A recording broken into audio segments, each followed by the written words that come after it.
de la MONUSCO a plié bagage. Une cérémonie d'hommage à ces éléments de la MONUSCO a été organisée en présence de Bintou Keïta, représentante spéciale du secrétaire général des Nations Unies en République démocratique du Congo, Ernest Mouero.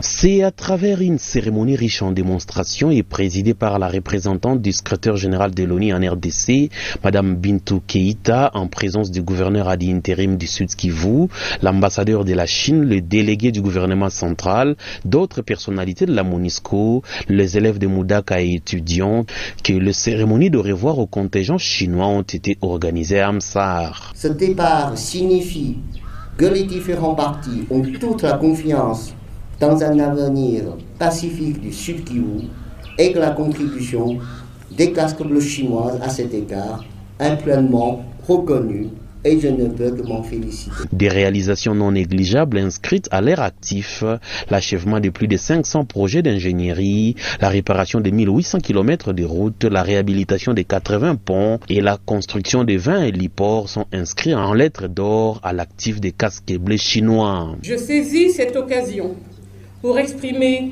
ma profonde gratitude à la République populaire de Chine pour ces casques bleus déployés au Sud Kivu qui sont véritablement démarqués par leur savoir-faire. Le gouverneur ad intérim du Sud Kivu a salué la bonne collaboration entre la MONUSCO et le gouvernement congolais. Pendant plus de 2 décennies, les différents contingents chinois qui se sont succédés ont contribué considérablement et sans relâche non seulement à la restauration de la paix, mais aussi au développement local. À cette occasion, des médailles ont été remises à ces braves casques bleus du contingent chinois en guise de reconnaissance.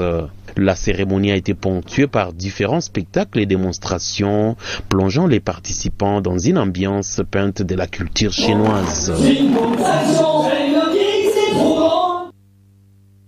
Et puisque nous parlons de sécurité, nous allons rester à l'est de la République démocratique du Congo. Nous venons de l'apprendre, c'est très triste comme événement.